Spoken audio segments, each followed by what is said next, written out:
The massive space station that housed the Galactic Council stretched for miles in every direction, its gleaming metal corridors buzzing with activity. Today was different, though. Emergency alarms had been sounding for hours, calling together representatives from every corner of the known galaxy. Something had happened that hadn't occurred in over 3,000 years. In the Great Assembly Hall, thousands of alien beings took their seats. Some floated in tanks of methane gas, others scuttled across the floor on dozens of legs, and a few existed as pure energy contained in special chambers. But despite their differences, they all shared one thing: complete shock at what they were seeing on the giant screens around them. The footage was grainy and shaky, clearly taken by surveillance drones in the outer territories. Small, crude-looking ships moved through space at impossible speeds. These weren't the sleek vessels of advanced civilizations. These looked like they were held together with metal plates and desperation. Yet somehow they were traveling faster than light. Ambassador Vexistar rose from his crystalline throne, his translucent body flickering with angry red patterns. As the representative of the hegemony, the most powerful alliance in the galaxy, his words carried enormous weight. The chamber fell silent as he began to speak. "My fellow council members," his voice boomed through the hall, "we face a situation that threatens the very order of our galaxy. A primitive species from a small, insignificant world in the Sol system has somehow acquired faster-than-light travel." Murmurs of disbelief rippled through the crowd. The Zephyrians, who had taken 6,000 years to develop FTL technology, clicked their beaks in dismay. The ancient Overmind Collective, which had existed since before most stars were born, pulsed with confusion. "These humans," Vextar continued, practically spitting the word, "are nothing more than violent, chaotic creatures who have barely learned to cooperate with each other. They still wage wars on their own planet. They pollute their environment. They are exactly the kind of species our laws were designed to prevent from spreading across the stars." The truth was, the Galactic Council had seen species like humans before. Young, aggressive races that developed technology faster than wisdom. Left unchecked, such species had a tendency to destabilize entire regions of space. The Council had learned long ago that it was better to test these newcomers early, before they became a real threat. "The law is clear," announced Councillor Jektar, of the Administrative Corps, her 6 arms gesturing toward the ancient texts that governed galactic civilization. "Any species that achieves faster-than-light travel must prove their worthiness to join the galactic community. Those who fail," she paused dramatically, "are eliminated before they can cause harm." The chamber erupted in discussion. Some species argued for immediate action. Send the fleet to Earth and end the threat quickly. Others suggested more traditional approaches like economic sanctions or technological barriers. But Vextar had a different idea, one that would solve the problem while also serving as entertainment for the galaxy. "I propose we give them a test," he said, his crystalline form now glowing with anticipation. "Something that will expose their limitations and force them to surrender, without requiring us to dirty our hands with direct warfare." He gestured to the star charts floating above the assembly. A dead brown world appeared in the center of the room, rotating slowly to show its barren surface. "Kepler 438b, Vextar announced. "A world that has been dead for over 1,000,000 years. Toxic atmosphere, no water, extreme temperatures and completely unsuitable for any known form of life.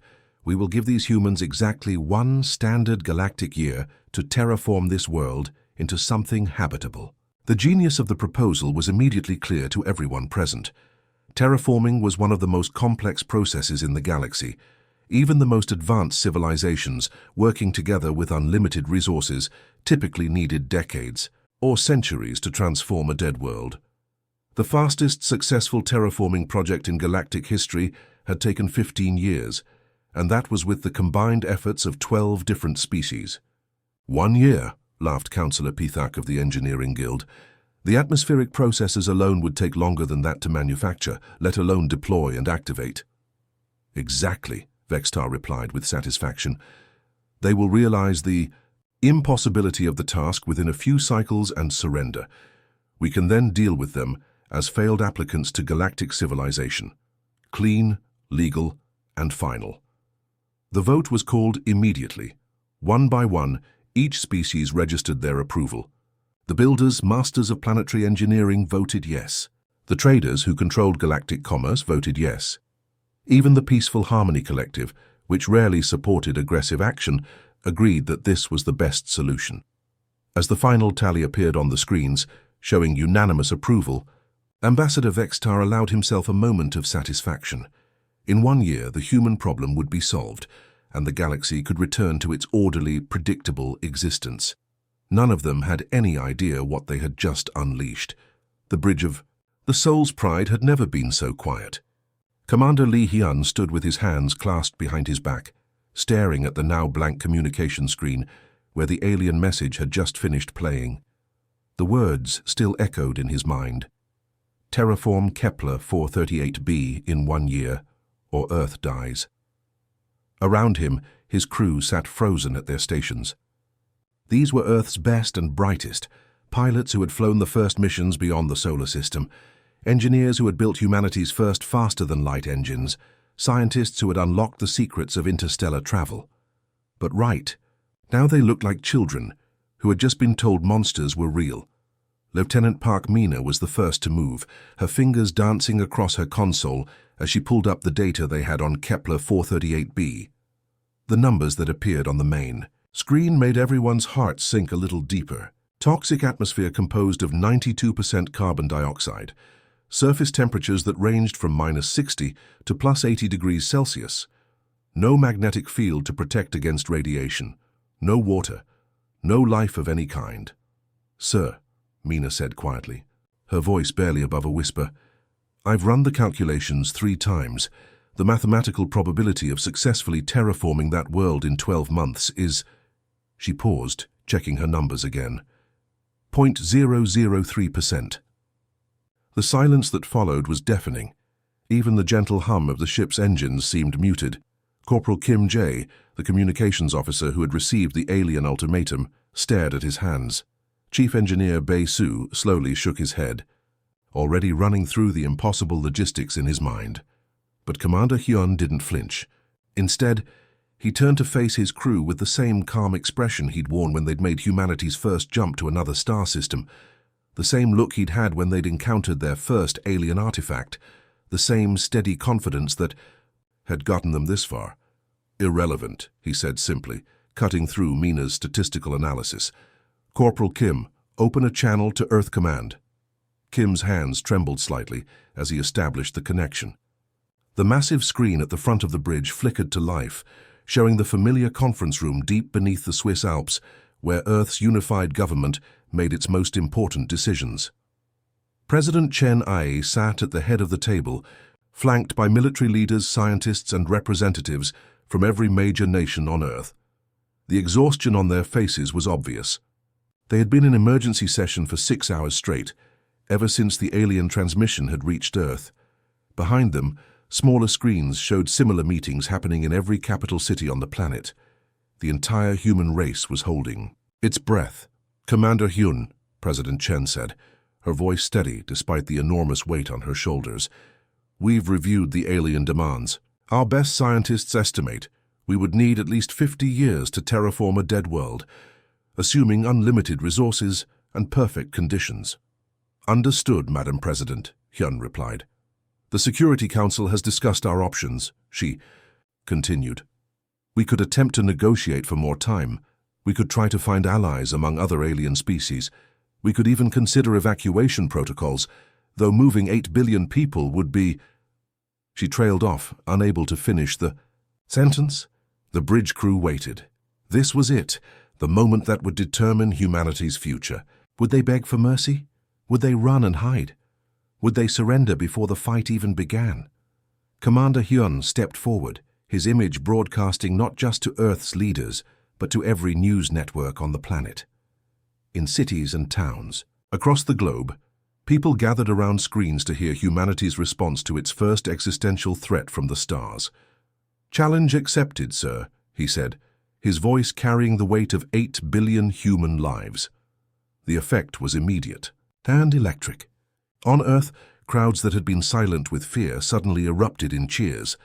In the government bunker, Military leaders who had been discussing evacuation plans started talking about production schedules instead. President Chen smiled for the first time in hours, but the real magic happened in the hours that followed. As word spread that humanity had chosen to fight rather than surrender, something extraordinary began to happen. In Detroit, automobile factories that had been scheduled for maintenance suddenly roared back to life, retooling their assembly lines to produce spacecraft components. In Seoul, Samsung and LG cancelled their weekend shutdowns and started manufacturing advanced electronics around the clock. In Mumbai, software engineers abandoned their current projects and began writing code for atmospheric processors that didn't even exist yet. Universities across the world transformed overnight. Harvard's physics department started working with MIT's engineering school. Oxford partnered with Cambridge. The University of Tokyo joined forces with Kyoto. Students who had been studying for exams found themselves recruited into the greatest research project in human history. But it wasn't just the big institutions. In garages and basements around the world, inventors and tinkerers started contributing their own ideas. Retired engineers came out of retirement. High school science teachers began developing new theories. Even children started drawing pictures of what a terraformed world might look like, their innocent optimism becoming fuel for the adults around them. The impossible deadline that was meant to break humanity's spirit had instead united them in a way that nothing else ever had. 8 billion people all working toward the same goal, all believing that somehow, some way, they would prove the galaxy wrong. The aliens had made their first mistake. They had given humans something to fight. The view from Lunar Station's observation deck had always been breathtaking, but today it was absolutely overwhelming. Ships stretched as far as the eye could see, filling the space around Earth's moon like a massive metal cloud. These weren't the sleek, elegant vessels that other alien civilizations might have produced. These were human ships, practical, sturdy, and built with one purpose in mind: getting the job done. Captain Ryu Jin stood at the Launch Control Center, watching as another wave of vessels prepared for departure. Every 30 seconds, a new group of ships engaged their faster-than-light drives and disappeared into the void, heading toward Kepler 438b. The logistics alone were staggering. Over 10,000 ships had been built, modified, or repurposed in just 3 months. HFY 47 cleared for departure, announced the launch coordinator, her voice hoarse from 12 straight hours of directing traffic. Behind her, dozens of other controllers managed the most complex space operation in human history. Coffee cups and energy drink cans covered every surface, but nobody was complaining about being tired. Each ship carried something different. The massive cargo haulers were loaded with raw materials, millions of tons of steel, silicon, and rare earth elements that would be needed for the terraforming equipment. The factory ships contained entire manufacturing facilities that could produce complex machinery in zero gravity. The laboratory vessels were packed with scientists and researchers who would figure out how to make the impossible possible. But perhaps most importantly, every ship carried people who simply refused to give up. Dr. Choi Min pressed his face against the porthole of his laboratory ship, the Knowledge Seeker, as they finally approached their destination. He had been traveling for 2 weeks, but the journey felt like it had taken forever. Around him, his research team was already hard at work, analyzing every piece of data they could find about Kepler 438b. The dead world slowly grew larger in their view, and it was every bit as hostile as the reports had suggested. The planet hung in space like a giant brown marble, completely lifeless. No clouds swirled in its thin atmosphere. No lights twinkled on its surface. It was just a dead rock floating through the void. "Initial scans coming in now," called out Technician Song Hae from her station near the back of the ship. Banks of computers hummed as they processed the incoming data, painting a detailed picture of what they were up against. "Atmospheric composition confirms the alien reports," she announced, her voice carrying a mix of determination and concern. 92% carbon dioxide, 6% nitrogen, trace amounts of methane and sulfur compounds, no oxygen whatsoever. Surface pressure is about half of what we have on Earth. Dr. Choi nodded grimly. He had expected this, but seeing the actual numbers still made his heart sink a little.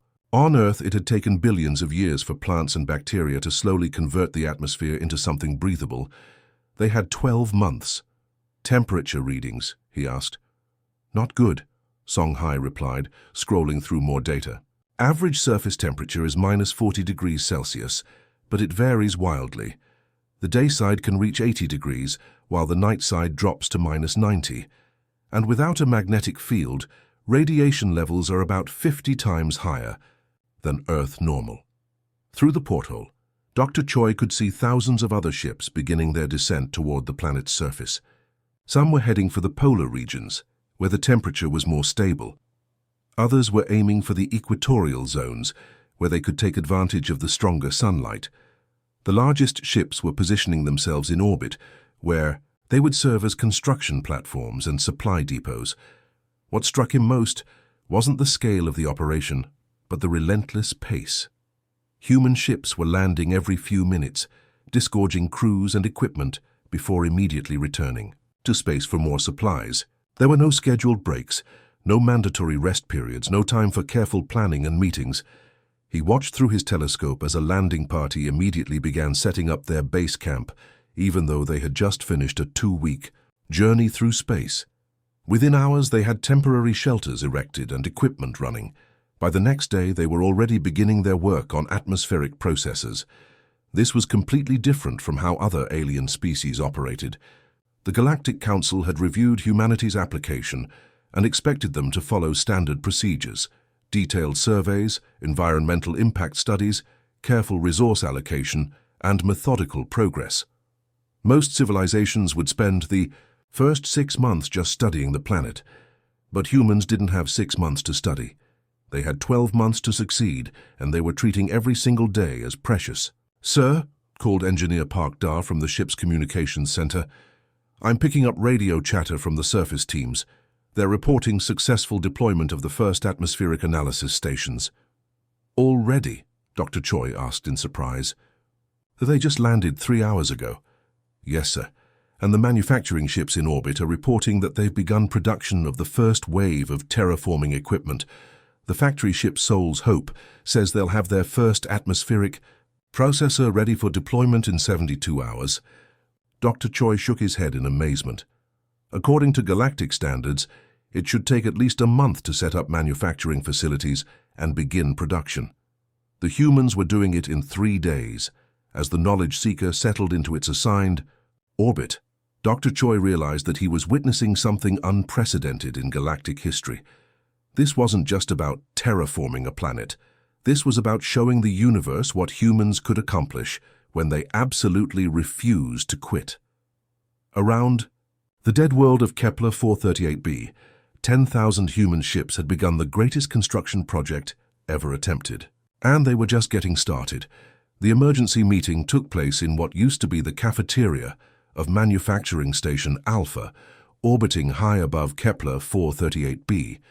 The tables had been pushed together and covered with blueprints, data tablets, and empty coffee cups. The air recycling system wheezed and rattled. It hadn't been designed to support this many people working around the clock for 3 straight months. Chief Engineer Bei Su looked around at the faces surrounding the makeshift conference table. These were Earth's brightest minds, handpicked for humanity's most important mission. 3 months ago, they had been eager and optimistic. Now they looked like they hadn't slept in weeks, which wasn't far from the truth. Dr. Kim A sat slumped in her chair, dark circles under her eyes making her look 10 years older. She had been running atmospheric simulations non-stop, trying to find ways to speed up the terraforming process. Engineer Oh-jun's hands shook slightly as he reached for his coffee, the result of too much caffeine and not enough rest. "Professor." Lim Su had actually fallen asleep standing up twice during the previous week's progress meetings, but despite their exhaustion, none of them had given up. That wasn't the human way. "The numbers don't lie," Bei Su said, his voice cutting through the tired silence. He gestured to the holographic display floating above the table, showing their progress compared to their timeline. The red line representing their deadline was rapidly approaching, while the blue line showing their actual progress was moving far too slowly. "Our atmospheric processes are good," he continued. Better than anything the galaxy has seen before, but they're not good enough. At our current rate, we'll need at least 3 years to make this planet breathable. We have 9 months left. The room fell quiet except for the constant hum of machinery. Everyone had known this moment was coming. For weeks, they had been pushing their equipment beyond safe operating limits, working 18-hour days and ignoring every standard safety protocol. But it still wasn't enough. The conventional approach isn't working, Basu stated simply. Every piece of terraforming equipment we've built is based on proven galactic technology. It's safe, it's reliable, and it's too damn slow. Engineer Park Hyun raised his head from the blueprints he'd been studying. What are you suggesting? We can't just abandon everything we've built. I'm not suggesting we abandon anything, Basu replied. I'm suggesting we stop thinking like everyone else in the galaxy. He stood up and walked to the viewport, looking down at the brown planet below. Tiny lights dotted its surface, human bases and work sites scattered across 3 continents. Each one represented hundreds of people working desperately to accomplish the impossible. Every other species in galactic history has approached terraforming the same way, he said. Slow, methodical, careful. They follow safety protocols that were written by committees thousands of years ago. They test everything 3 times before implementing it. They're so afraid of making mistakes that they never take real risks. Dr. Yunda looked up from the technical specifications she'd been reviewing. Her voice was hoarse from weeks of continuous work, but her eyes still held the fierce determination that had gotten her selected for this mission. What kind of risks are you talking about? She asked. Basu turned back to face the room. We have salvaged technology from a dozen different alien civilizations, power cores from Zephyrian ships that can generate more energy than our entire home planet uses, molecular manipulators from the Krolex that can reshape matter at the atomic level, gravitational field generators from species whose names we can't even pronounce. The implications were immediately clear to everyone in the room. They had been using this alien technology carefully, following the original specifications and safety guidelines. But what if they didn't? You're talking about jury rigging. Alien tech, said Dr. Kim-A, suddenly looking more awake than she had in days. Combining systems that were never meant to work together. Exactly, Basu replied. We take the Zephyrian power cores and overcharge them. We connect them to the Krolex molecular manipulators and run them at frequencies that their creators never intended. We use the gravitational generators to compress atmospheric gases while the molecular manipulators convert them. Engineer Ojun was already pulling up schematics on his tablet, his tired mind racing through the possibilities. The energy requirements would be enormous, and if something goes wrong, we'll fix it, interrupted Dr. Yunda, standing up from her chair with renewed energy. We don't have time to play it safe anymore. We need something that doesn't exist in any galactic database. Then we make it exist, she declared, her words becoming a rallying cry for everyone in the room. Over the next 48 hours, the manufacturing station became a madhouse of activity. Teams of engineers worked frantically to combine technologies that had never been designed to work together. They ignored safety warnings, bypassed protective systems, and pushed every piece of equipment far beyond its recommended limits. When the first prototype atmospheric manipulation device came online, it produced results that shocked even its creators. The machine was converting carbon dioxide to oxygen at 10 times the rate of conventional processors. It was generating magnetic fields strong enough to deflect solar radiation. It was literally reshaping the planet's atmosphere in real time. The alien observers monitoring humanity's progress couldn't believe what they were seeing. Emergency communications flooded the galactic networks as species after species reported the same impossible readings from Kepler 438b. What are their safety protocols? Demanded a Zephyrian engineer, watching in horror as humans operated equipment at energy levels that should have killed them. They don't seem to have any, replied the monitoring station's commander, but the humans just shrugged and kept working. They had learned something that the rest of the galaxy had forgotten. Sometimes you have to risk everything to save everything. The crystal spires of the Zephyrian homeworld had always been a symbol of patience and precision. For over 50,000 years, The Zephyrians had been the galaxy's undisputed masters of atmospheric engineering. Their great libraries contained detailed records of every successful terraforming project in galactic history, and their methodical approach had never failed to produce perfect results. Master Engineer Kolthara floated in his study chamber, surrounded by holographic displays showing data streams from across the galaxy. At 347 years old, he had personally overseen the terraforming of 12 different worlds. Each project had taken between 30 and 80 years to complete, following carefully tested procedures that guaranteed success. But the data flowing in from Kepler 438b made no sense at all. "Aid Veltar," he called, his voice carrying the musical tones that all Zephyrians used when they were deeply troubled. "Please verify these atmospheric conversion readings again. The numbers appear to be incorrect." His young assistant, barely 60 years old and still learning the fundamentals of atmospheric engineering, nervously approached the displays. She had been checking and rechecking the same data for hours, hoping to find an error that would explain the impossible results. "Master, I have verified the readings 17 times, she replied, her own voice trembling with confusion. "The humans on Kepler 438b are converting atmospheric gases at rates that exceed our best equipment by over 900%. Kolthara's crystalline form flickered with disbelief. "That is impossible. Their technology is primitive. We have observed. Their vessels, crude metal constructions with barely functional life support systems, they should not be capable of even basic atmospheric manipulation. Yet the readings are confirmed by 3 separate monitoring stations," Veltar continued. "And Master, there is something else. The stress readings from the human workers—" She paused, as if afraid to continue. "What about their stress readings?" Kolthara demanded. "According to our biological scanners, every human on that planet should have died from exhaustion weeks ago. Their stress hormones are at levels that would cause immediate cardiac failure. In most organic species, their sleep patterns show periods of rest that barely qualify as naps, yet somehow they continue working at peak efficiency. Across the galaxy, similar conversations were taking place in the halls of every major civilization. The Krolex Silicon Collective, ancient beings who existed as living computers within massive crystal matrices, were running constant calculations to try to understand what they were witnessing. Prime calculator Zexanine had processed the human data through every mathematical model in the collective's vast database. The results were always the same. What the humans were accomplishing was theoretically impossible. These carbon-based life forms are operating in environments that would liquefy most organic tissue, reported subcalculator PEX4. The radiation levels alone should have sterilized their entire workforce within days. Yet they continue to adapt, Zexanine replied, his electronic voice carrying notes of genuine bewilderment. "We have observed them modifying their equipment in real time, creating solutions to problems that should require years of research and development. The Krolex had spent millions of years perfecting the art of technological integration.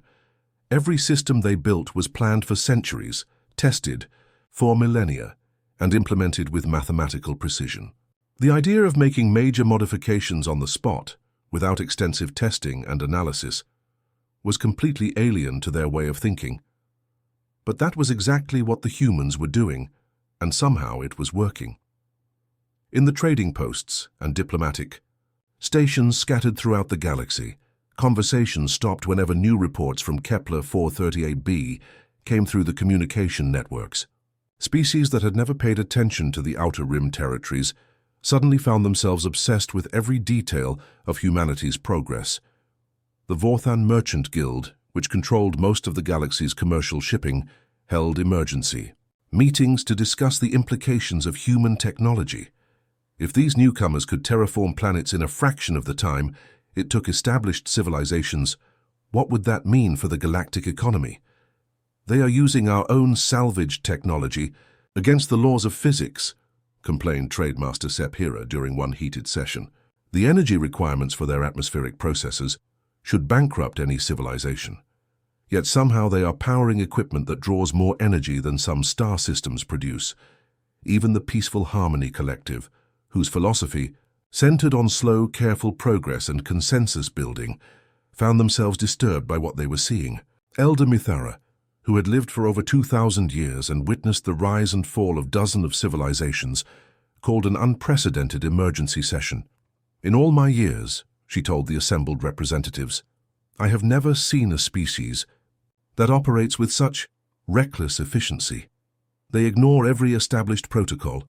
They bypass every safety system. They push their technology and themselves beyond any reasonable limit. Yet they are succeeding," pointed out Elder Jaxaru, his ancient voice filled with wonder. "They have accomplished in 6 months what should take decades." The most disturbing reports came from the monitoring stations closest to Kepler 438b. The automated sensors that tracked all terraforming projects throughout the galaxy were sending back data that made experienced engineers question their own instruments. "The planet's magnetic field has increased by 300% in the last month," reported Station Commander Yulthek to his superiors.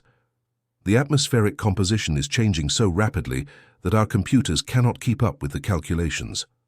But perhaps most unsettling of all was the realization that the humans weren't just succeeding, they were enjoying it. Communications intercepts revealed conversations filled with enthusiasm, determination, and something that no other species had ever brought to a terraforming project: excitement.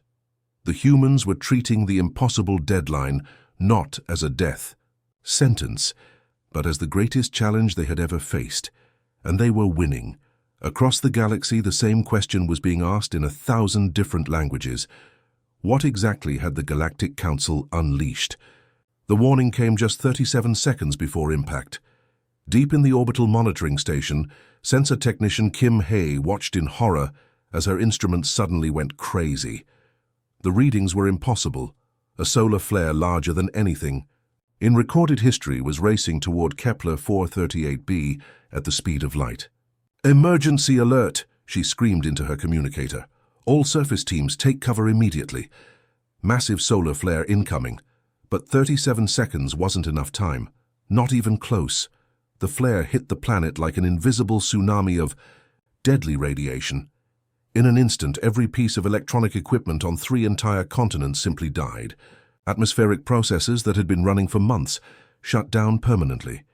Communication arrays went silent. Power grids collapsed. Entire research stations disappeared from the orbital tracking systems. Dr. Park Soo was in the middle of calibrating a new atmospheric converter when the flare struck. One moment he was reading normal instrument displays, and the next moment everything around him was dead. The lights went out. The air recycling systems stopped humming. Even his tablet computer was completely lifeless, but the electronics were just the beginning of the disaster. The radiation levels that followed the flare were lethal to human life. Workers who had been outside in protective suits found their equipment failing just when they needed it most. Emergency shelters that should have provided safety became death traps when their radiation shielding systems shut down. Base Commander Lee A tried desperately to coordinate rescue efforts from the main orbital station, but communication with the surface had been completely cut off. All she could do was watch helplessly as life support signals from dozens of research stations simply vanished from her screens. "How many?" she asked her aide, Lieutenant Oda, who was frantically trying to piece together casualty reports from the few automated systems that were still functioning. "We're not sure yet," Oda replied, her voice barely steady. "But preliminary estimates—" She paused, checking her numbers again. "Over 2,000 confirmed casualties, maybe more." The silence that followed felt like it lasted forever. 2,000 people, some of humanity's brightest scientists, engineers and workers, gone in an instant. Among them were Dr. Choi Min, who had designed the most efficient atmospheric processes, Engineer Bei Su, whose innovations had made the impossible seem possible, Professor Yun Da, whose research had been key to understanding how to modify alien technology. 6 months of work, representing billions of hours of human effort, had been wiped out in the time it takes to blink. On the planet's surface, the survivors emerged from underground shelters to find a nightmare landscape. Equipment that had been functioning perfectly just hours before was now melted scrap metal. Research facilities that had housed dozens of workers were now silent tombs. The atmosphere they had been slowly converting back to its previous toxic state as the damaged processors began leaking greenhouse gases. Within hours, the news reached the Galactic Council. Ambassador Vextar received the reports with barely concealed satisfaction. The crystalline being had been waiting for exactly this kind of setback, something that would finally break the humans' stubborn determination. "Prepare the execution orders," he instructed his aide. "The humans have clearly failed. This natural disaster proves that their efforts were doomed from the beginning." The council chamber buzzed with agreement.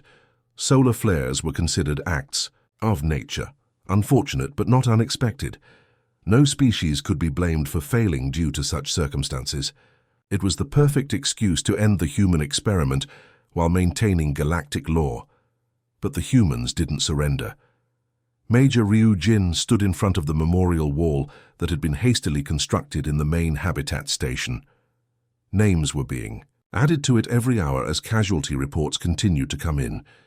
Each name represented someone who had left Earth believing they could accomplish the impossible. Someone who had worked 18-hour days without complaint. Someone who had died, trying to save their entire species.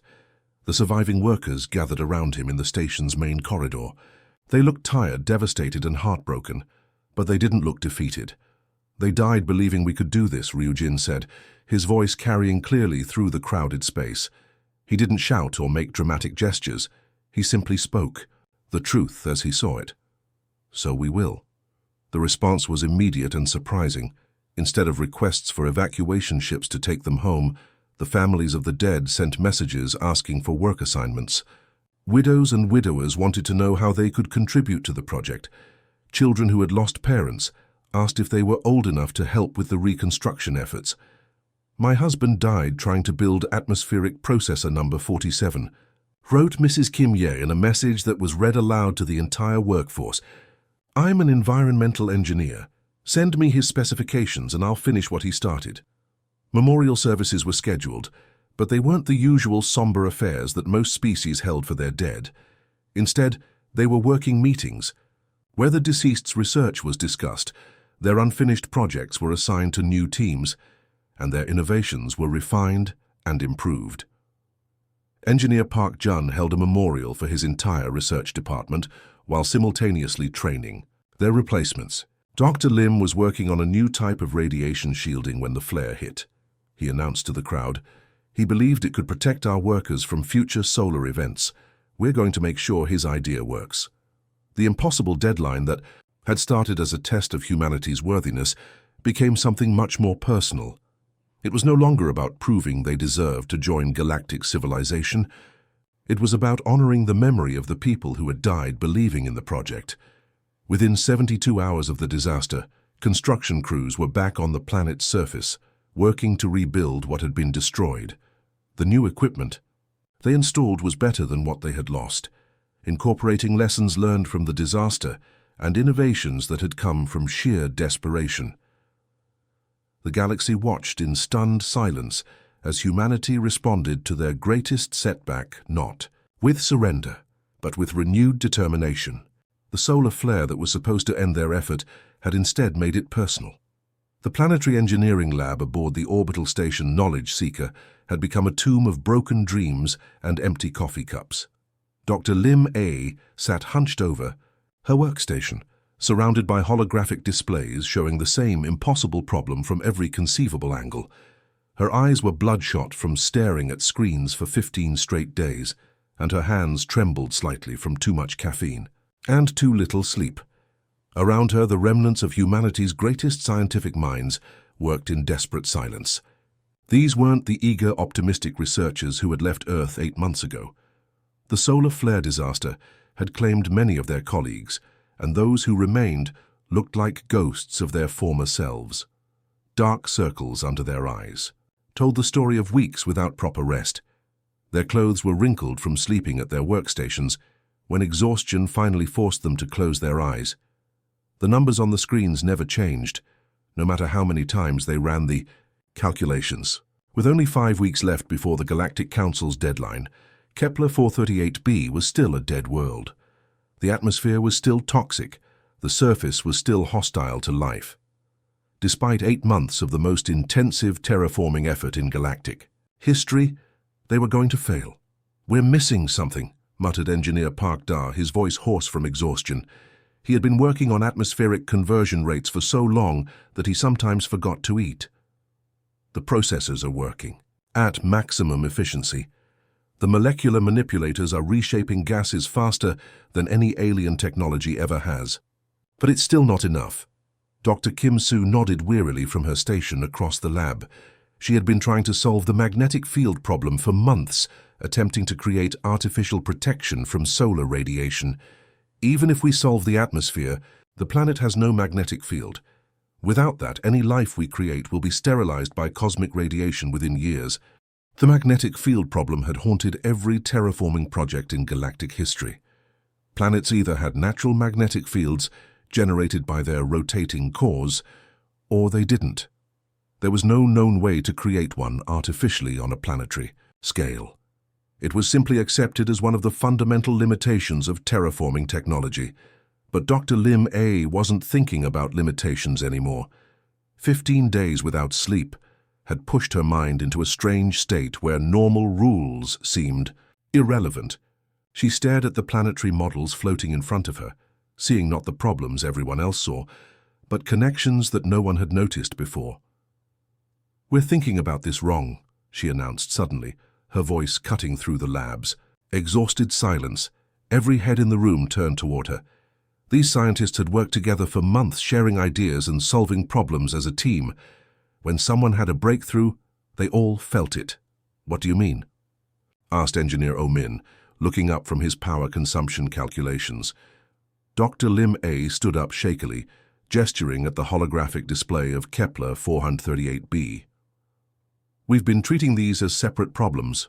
Atmosphere conversion here, magnetic field generation there, geological stability over there. But they're not separate problems, they're all connected."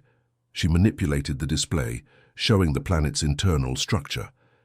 Every terraforming project in galactic history has waited for geological processes to create the conditions they needed. Magnetic fields develop over millions of years as planetary cores rotate and generate dynamo effects. We don't have millions of years. The room was completely quiet now. Even the constant hum of computers seemed muted as everyone focused on her words. "But what if we don't wait for geological processes?" she continued, her exhausted mind racing through possibilities that would have seemed insane just days earlier. "What if we force them to happen?" Engineer Parkdar frowned, trying to follow her logic. "You mean artificially accelerate the planet's geological development? That's impossible.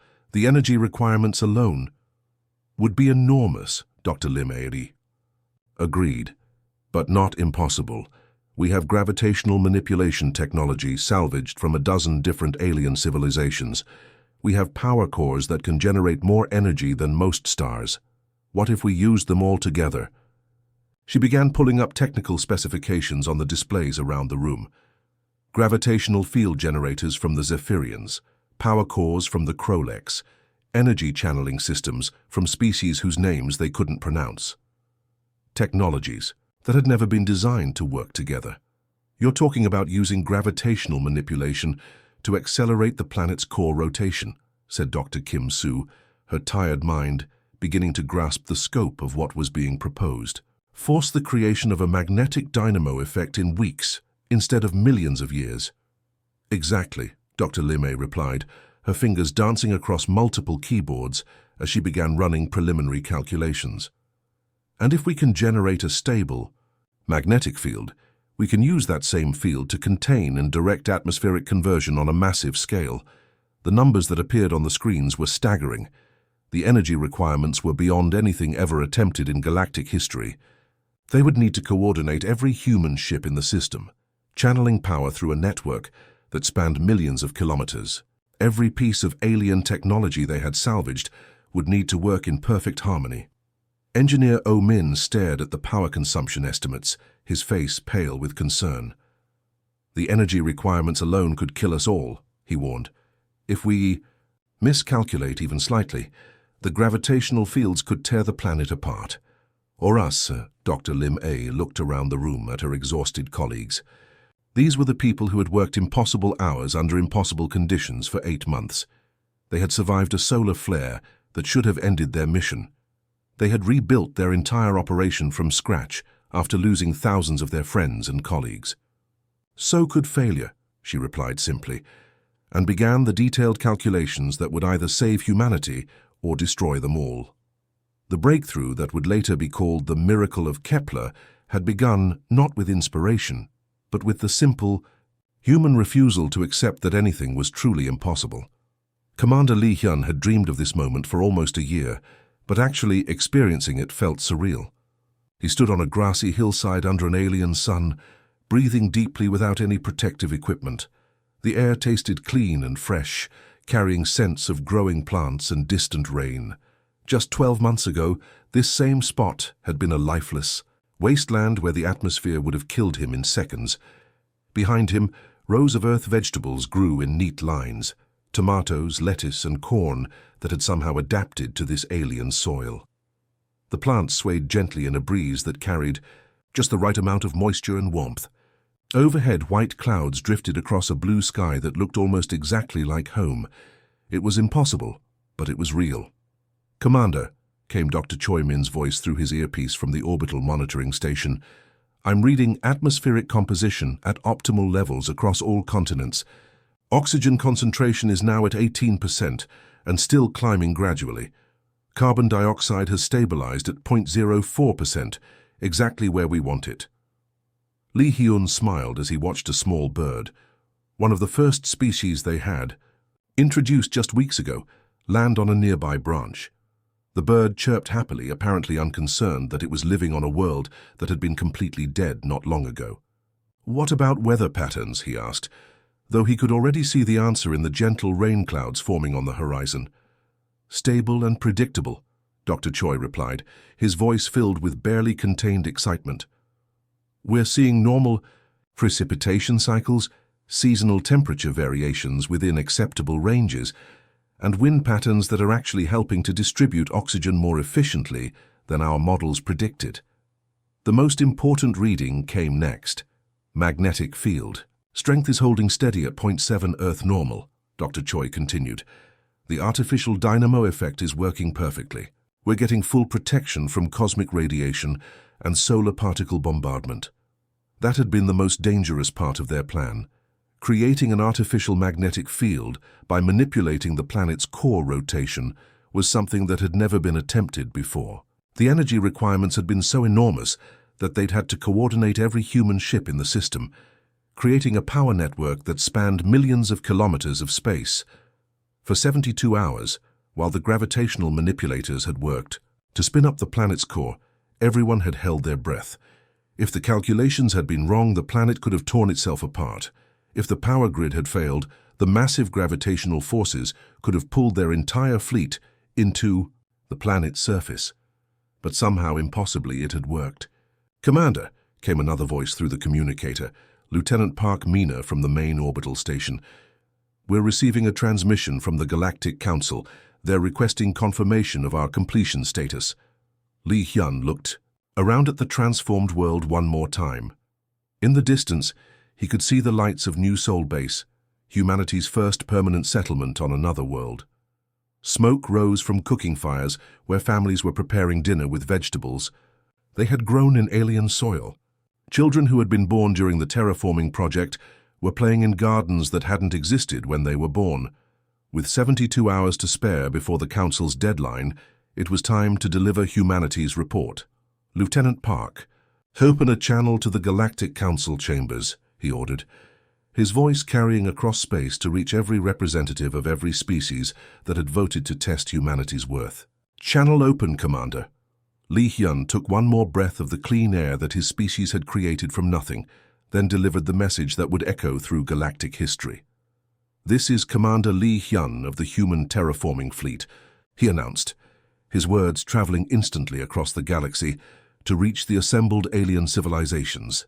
"Kepler 438b has been successfully terraformed and is ready for immediate colonization. Atmospheric composition is stable and breathable. Weather patterns are established and predictable. Magnetic field protection is operational and permanent. The planet now supports multiple Earth species and is capable of sustaining human civilization indefinitely. The silence that followed seemed to stretch forever. On worlds throughout the galaxy, alien leaders stared at their communication devices, in shock. The impossible had been accomplished with time to spare. Finally, Ambassador Vextar's voice crackled through the communication system, his crystalline form apparently too stunned to maintain its usual arrogant tone. "This is impossible," he managed to say. Li Hyun couldn't help but smile. Throughout human history, people had been told that their goals were impossible. They had been told they would never fly, never reach the stars, never survive in space. Every time they had proven the doubters wrong. "With respect, Ambassador," he replied, "humans stopped believing in impossible about 8 months ago." Around him, the first flowers were beginning to bloom in humanity's newest garden, under the light of an alien sun that now shone down on a world full of life, where death had once reigned supreme. The galaxy would never underestimate humanity again. The great chamber of the Galactic Council had never been so quiet. For thousands of years, this vast hall had echoed with the voices of civilizations debating trade agreements, territorial disputes, and scientific discoveries. But today the silence was so complete that you could hear the gentle hum of the station's life support systems. Representatives from across the galaxy sat in stunned disbelief, staring at the holographic displays that showed impossible images from Kepler 438b, green forests where there had been barren rock, blue oceans where there had been toxic dust, white clouds drifting across skies that had been black with poisonous gases just 1 year ago. Ambassador Vextar, the crystalline being who had proposed humanity's test, stood at his podium with his normally brilliant form flickering dimly. His proud, arrogant demeanor had completely vanished, replaced by something that his species rarely experienced, humility born of absolute shock. "The readings have been verified by 17 different monitoring stations," announced Council Secretary Zelmira, her voice barely above a whisper. "The planet Kepler 438b now has a stable, breathable atmosphere, established weather patterns, and a functioning magnetic field. Multiple Earth species are thriving on its surface." The Zephyrian delegation sat in their floating observation pods, their usually musical voices reduced to confused murmurs. Master Engineer Kolthara, who had spent 3 centuries perfecting atmospheric engineering, kept checking and rechecking his instruments as if they might reveal some error in the data. "The magnetic field readings are particularly disturbing," he announced to his fellow Zephyrians. "They have somehow created an artificial planetary dynamo effect. According to our best theories, this should be impossible without geological processes that take millions of years." In the silicon-based section of the chamber, the Krolex Collective processed the data through every mathematical model they possessed. Prime calculator. Jex-9 had been running continuous analysis for hours, but every calculation produced the same impossible result. "The humans have exceeded every known limit of terraforming technology," he reported in his electronic voice. "They have accomplished in 1 year what our projections indicated would require at least 50 years, even with unlimited resources. But the most disturbing aspect wasn't the technological achievement, it was the human response to adversity. Every species in the chamber had reviewed the complete records of humanity's effort. They had seen the solar flare disaster that should have ended the project. They had witnessed the massive casualties that should have broken human morale. They had observed the impossible working conditions that should have killed the survivors. Instead of surrendering, the humans had worked harder. Commander Li Hyun stood in the center of the chamber, representing his entire species before the galaxy's most powerful civilizations. He looked tired but not defeated, proud but not arrogant. Around him, holographic displays showed live feeds from Kepler 438b, where human families were now living in cities that hadn't existed a year ago. Ambassador Vextar finally found his voice, though it lacked all of its former authority. "Commander Hyun," he said slowly, "I must ask the question that every representative in this chamber is thinking. How did your people accomplish what we consider impossible?" The chamber fell silent again as every alien being waited for an answer that might explain what they had witnessed. Some hoped for a revelation of secret technology that they could acquire. Others expected complex scientific explanations that would make sense of the impossible data. Instead, Commander Hyun gave them something much simpler and infinitely more terrifying. "You gave us a challenge," he said, his words carrying clearly through the vast chamber. "Humans don't understand the word impossible." The silence that followed was deafening. Across the chamber, alien representatives tried to process this simple statement that explained everything and nothing at the same time. "But the mathematical probabilities," began a Vorten trade representative. "Were irrelevant," Hyun interrupted gently. "We knew the odds, we knew the dangers, we knew that every rational analysis said we would fail. But humans don't make decisions based on mathematical probabilities. We make decisions based on what needs to be done." Councillor Jektar of the Administrative Corps leaned forward in her chair, her 6 arms gesturing in confusion. "But your casualties, the solar flare disaster alone should have convinced any rational species to surrender." "It convinced us to work harder," Hyun replied simply. "Every person who died on that project died believing we could succeed. Giving up would have meant their deaths were meaningless." The revelation sent shockwaves through the chamber. Every other species in the galaxy understood cost-benefit analysis. They understood when to cut losses and retreat. They understood rational surrender in the face of impossible odds. Humans apparently did not.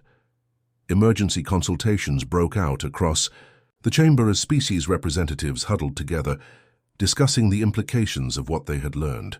The humans weren't just technologically innovative, they were biologically incapable of accepting defeat. Ambassador Vexitar called for order, his crystalline form now pulsing with something that looked very much like fear.